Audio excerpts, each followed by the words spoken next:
Uh, well. Squatters back with another one. Salute. I hope you guys are good there. Continuing to engage. Mbuyiseni Ndlozi has finally broken his silence, and man, it's so scary. It's so scary, and I'm still shocked as he actually narrates what happened actually to him, done by his own political party that he has been with for the past decade. I know for the fact that politics, there's betrayals, there's deceiving, and there's all of those things. But I'm still shocked. But as much as I want to recap quickly on this story, I made few episodes about Mbuyiseni Ndlozi, his plan to exit, and his resignation as an MP. And I made it, clear that I have so much doubts that this gentleman, Mbuyiseni Ndlozi, is a very smart guy. And I said there is a high possibility that he didn't actually voluntarily resign as an MP. And my analysis proves me right, because he took an interview recently with the SABC. I think they'll broadcast it sooner, but at least for that five minutes clip, they touched so many issues that we have been questioning ourselves exactly what happened within the EFF. And I remember Julius Malema taking an interview saying Mbuyiseni Ndlozi resigned when he was on holiday, he didn't know anything, and they had an NPA, remember, National People's Assembly, and Mbuyiseni Ndlozi was not there. And when Julius Malema was asked, he said he's not responsible for Ndlozi, he's not Ndlozi's father, and all of that, which was actually an arrogant answer to give, because literally we know that we should be expecting Ndlozi to participate in that. Let me give you the story then. Ndlozi has confirmed that he was suspended by the EFF 6 weeks before the NPA. Let me tell you the reason why. They realized that Ndlozi, remember the campaign of Ndlozi deputizing Julius Malema. I think Julius Malema didn't really like Ndlozi to deputize him because Ndlozi was a threat to him. Ndlozi is more influential than him, especially here in Mzansi. Ndlozi is the people's bay, and then he had a potential to actually become the president. Maybe if something happens, or maybe Julius Malema leaves his position, eventually if Ndlozi deputized him, possibilities were very high that he could become or ascend into becoming the president of the EFF. And I think they wanted to shut him out by suspending him 6 weeks before the NPA. And then for the fact that he has also mentioned other issues, that he's being accused as someone who is working with the MKP and as an infiltrator, taking information to the MKP and all of that, sabotaging his own political party. And another case was that he knew about Floyd leaving or intending to leave the EFF to the MKP. I think there I can give him the leniency, because why?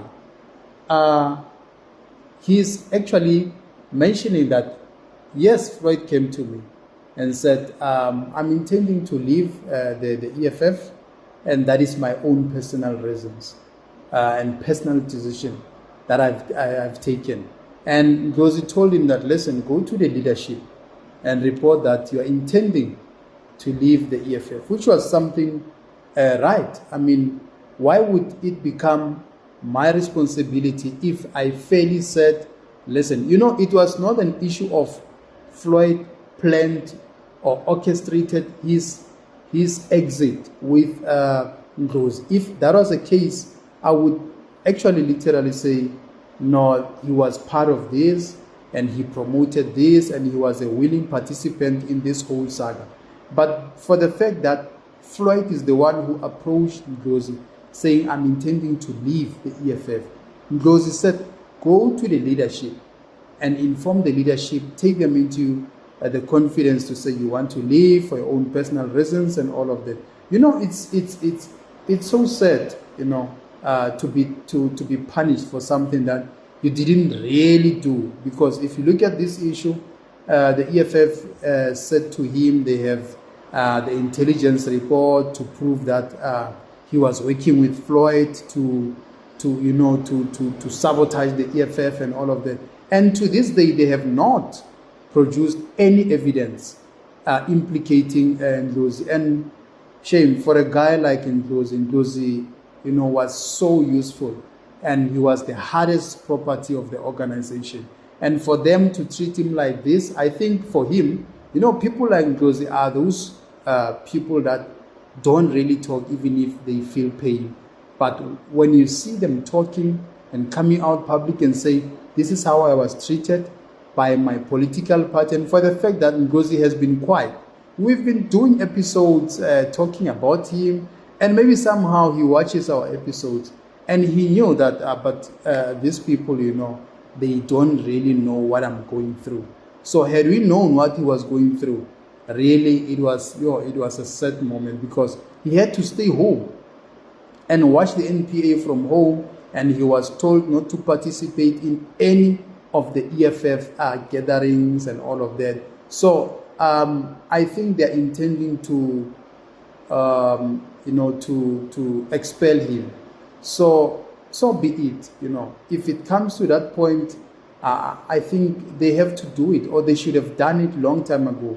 Because now they continue to sabotage him, they continue to embarrass him, and then for the fact that he has been quiet, it showed leadership that, listen, I've been suspended, I'm going to keep quiet about. Imagine being suspended 6 weeks before the NPA, then you are quiet, and then that guy is very strong.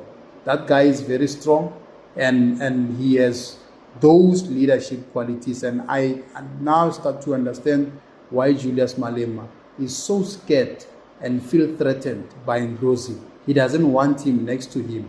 Besides the Floyd issue and all of that, I start to realize now that he realized that Ndlozi is very much influential, and somehow he might overtake him, you know, when it comes to the position. For him and Ndlozi to deputize Julius Malema, there was a possibility that he could easily ascend into the leadership and becoming the president of the EFF. And Julius Malema is someone who takes things personal, man. You know, I've got a problem. I don't know. I don't hate Julius Malema. Sometimes I compliment him for when he has done something right and all of that, and being a straight talker and not pretending and all of that. And you could, you know, if you ask Julius Malema, do you like this person or you don't like this person? It's easy for you to tell, because he doesn't pretend. If he doesn't like someone, he says, oh, he will give you just, you know, that kind of an answer that will give an impression that, no, I know it's obvious. But now, I'm very much worried. Why did the EFF treat Mbuyiseni Ndlozi this way? I mean, all those years he has spent. I think Julius Malema was actually venting his frustration on the poor Ndlozi. You know, for Floyd to leave, you know, it's like when you leave. It's like when you leave your relationship, and then you get the next partner, and then you want to punish that partner because the previous partner did whatever they did to you. I think that's what Julius Malema did. Because for him to punish Ndlozi based on that, purely on the fact that he told Floyd to tell the leadership he didn't want to be, you know, the spy, you know, to say, Floyd told me this and all. You know, sometimes, yes, we refuse to be treated like spies, you know.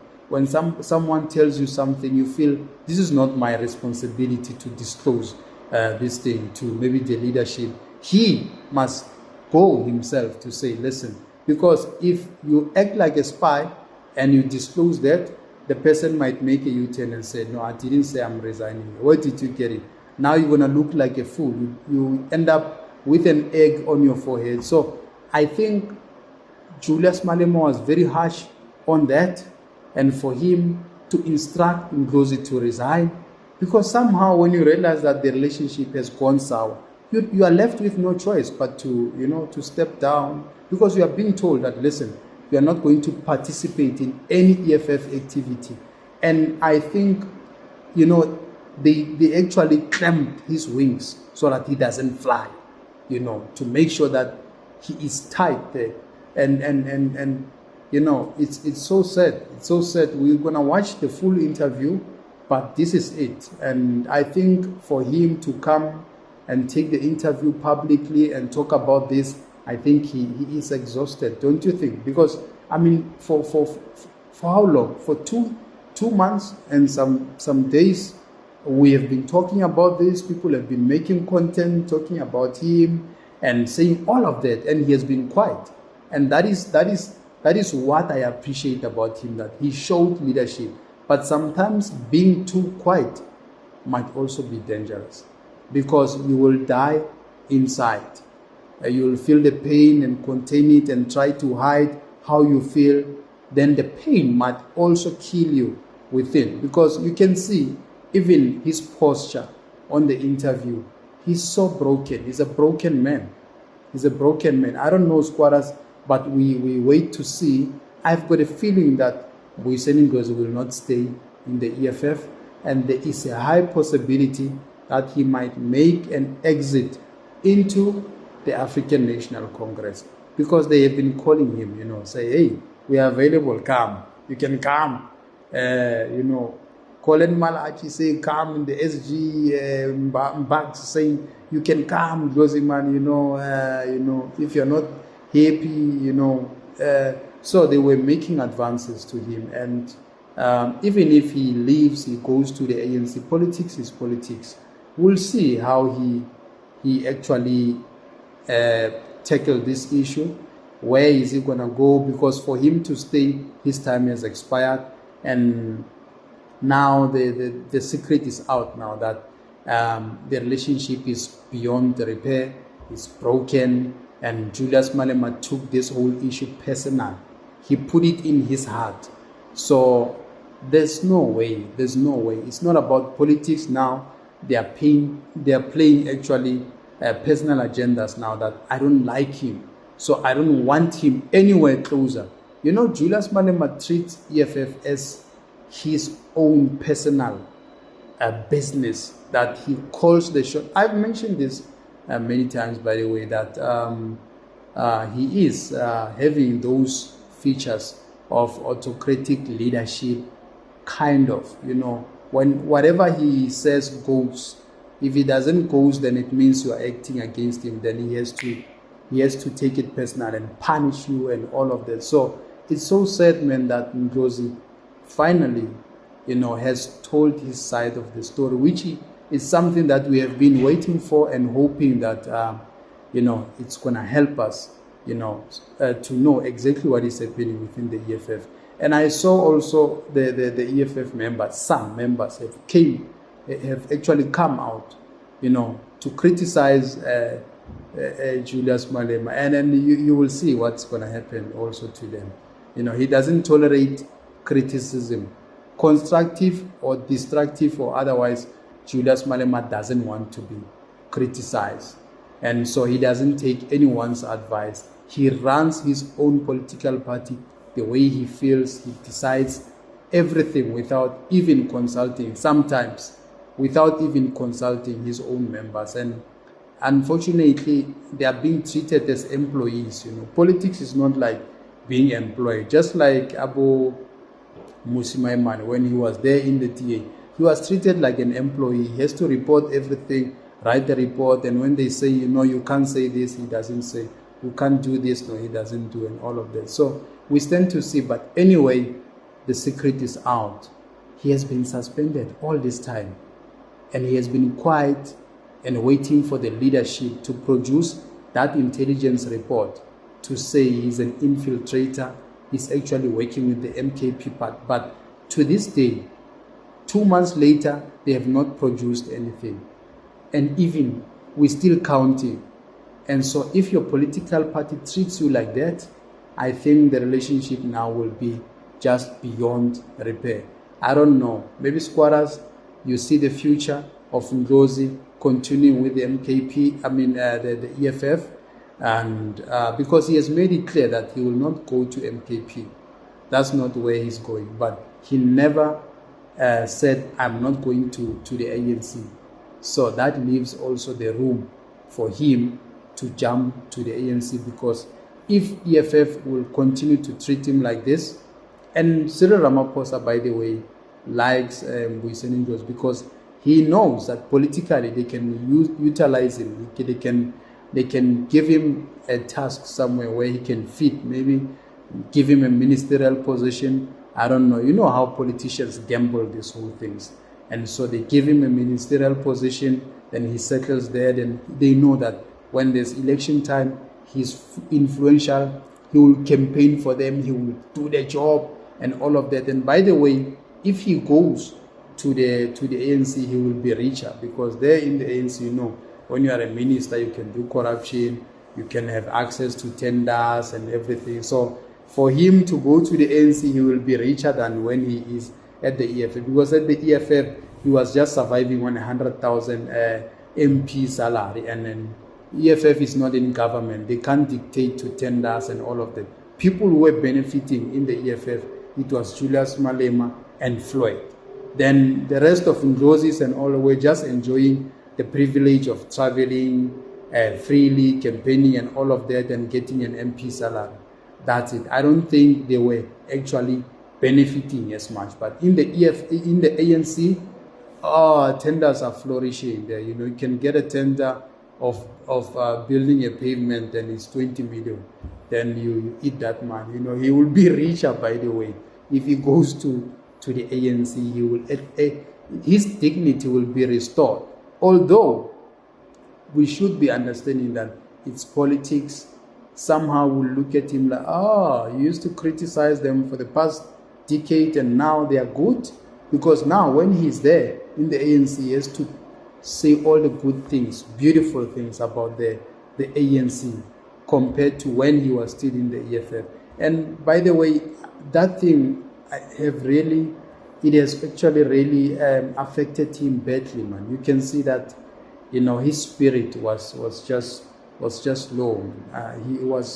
He's so disappointed. He never really thought. Remember, in this planet, nothing is permanent. Nothing, absolutely nothing. So, yes, there and there, it's politics. It was bound to happen, and then it happened. And unfortunately, it happened that way. I think Julius Malema took it personal and wanted to vent his frustration on poor Ndlozi there and say, yeah, you knew about this. We've got intelligence report. We are suspending you. Even now, Ndlozi is still saying those charges are unconventional because there's no intelligence report that has been produced to him as evidence that he's infiltrating the EFF via the MKP. Number two, for him not to inform the CIC. I think it's both ways. Yes, sometimes you might be angry that, you knew, but you never told me. Why didn't you tell me? And on the other hand, you know, Floyd, you know, he caused a damage relationship-wise between Julius Malema and Mbuyiseni Ndlozi. He caused a serious damage. And anyway, that's politics. You know, politics sometimes it gets horrible to an extent that now the next person costs you a relationship to your closest person, and then you have to accept that when it's over, there's nothing you can do. Also, Ndlozi, he must accept that Floyd actually caused that damage, and then there's nothing he can do to fix it. It's for him to move on. To move on, he must decide actually what exactly he wants to do with his political career. Especially, we need someone like Mbuyiseni Ndlozi in politics generally, because it will be said when he goes quiet and maybe goes the academia way or something, it will be boring. But seeing Ndlozi campaigning for either for the ANC or for the MKP or for any other political party, but I know that he can't go and join Musi Maimane or join Action SA. No, it will actually dilute his revolutionary character, you know. We want something that is revolutionary, has got vavavoom. So we'll see what is going to happen. But it's so sad that all this time, Mbuyiseni Ndlozi has been enduring the pain of suspension, not knowing about his future in the MKP. Squatters, I'm going to leave it for you so you can say for so what's going to happen. What do you see? Where do you see Ndlozi going? Or maybe he will stick around on a broken and irreparable relationship? I don't think so. State your side. Maybe he might stay a bit longer, but his time, according to me, has expired. Sharp Squatters.